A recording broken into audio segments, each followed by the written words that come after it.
Agos. So kaya yung mga ilan sa mga scallops ay natatabunan nila. So yung nakapanood siguro at nag-report sa taas ay yung tingin niya sa mga lapalapa ay coral. So mga lodi at gano'n na din sa mga nanonood sa mga video ko. Linawin ko po sa inyo na hindi po yan coral sa lapalapa po yan. At ewan ko ba kung ano ang tawag ng iba sa ganyan. Basta dito sa amin ang tawag dyan ay lapalapa. At yan ay tumutubo o dumidikit sa mga fish net. At alam o kilala yan ng mga angkabuhayan nila ay fish trap. So yun na nga mga lodi, muntik na sanang i-report o iba nitong account ko. So sa nag-report sa taas, maraming salamat sir, ma'am, kung sino ka man at kung ano ka man. Alam ko na gusto mo akong hilahin pababa, kaso mali yung tingin o pagkakaintindi mo. Pero kahit gano'n ay nagpapasalamat pa rin ako sa'yo. Kasi ngayon ay nagkaroon pa ako ng karagdagang idea sa mali at bawal.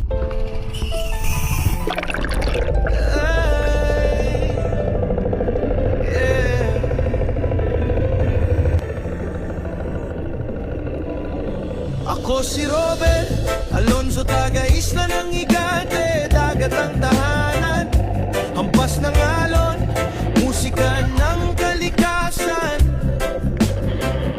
Sa bawat paglaya, dalay pangarap.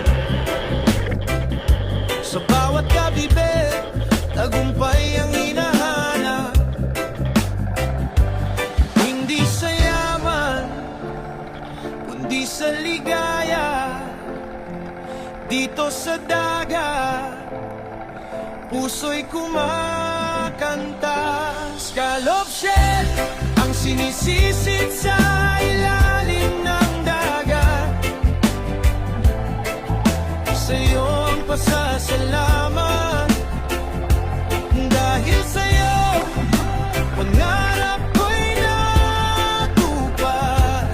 Kahit anong unos, kahit anong hirap, babalik at babalik sa dagat.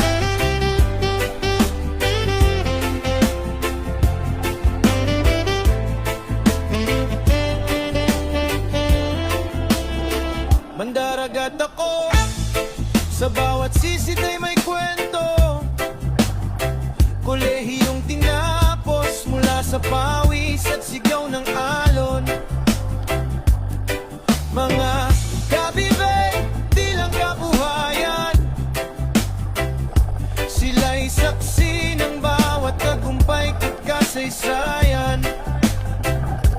Ako si Robert Alonzo, kilala rin sa pangalang never quit sa dapitapon. Na raw ay lulubog, ngunit ang puso ko kailan may di susuko. Never kitang sigaw laban sa alon. Mga kabibig, di lang kabuhayan, sila'y saksi ng bawat tagumpay at kasaysayan.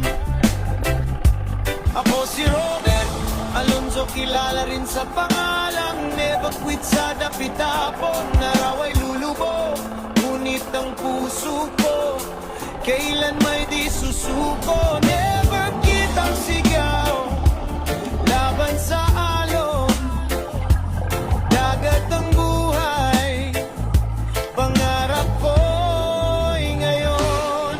Scallop shell ang buhay ko, sa'yo pasasalamat. Dahil sa'yo, pangarap ko'y natupad. Kahit anong unos, kahit anong hirap,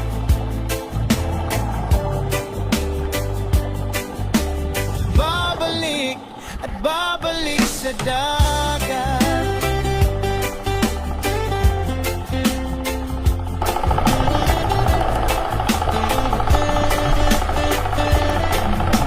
Dito nga mga lodi, dahil sobrang ginaw na ay nagkayayaan kami nitong partners ko na umahon na. Nakiramdam din kasi namin sa ilalim na siguradong malalaki na yung alon sa taas dahil sa aming host na parang hinihila-hila. So at yun din ang sinasabi ko na magandang pagdamputan ng mga scallop. Yung buhangin nakakaunti lang yung mga lumot kasi malayo pa lang ay kita mo na yung mga scallop. At ganun ay tuloy-tuloy yung pag-arangkada mo. So mga lodi, after ng ilang oras sa ilalim ng dagat ay ganyan kadami yung nakuha naming mga scallop. At lahat ay mga good size na. Pero bago yan ay mag-shoutout na muna tayo. Shoutout po kay Lady Ganda Vlog, Bibi John Paconla, Sinando Bulastig, Estimada Family from Guimaras, Ijimat Abraham Arsenal, Lidilin Jimena Mayordomo, Kanha family from Guimaras. Sa mga lodi, pagpasensyaan nyo na kung ngayon ko lang na shoutout. Ngayon lang ulit kasi nakapag-upload. Sa mga lodi, gaya ng dati, sabayan naman muna natin ang music. Tara na sa Isla Higante, tara na sa Scallops Festival sa Isla Higante. Paraiso ng dagat, yamang likas, kayaman ng tapat, may magagandang tanawin, tila lararawang igit. Halina't tikman ang yaman ng aming dagat. Tara na, halika na, isang selebrasyon na puno ng saya.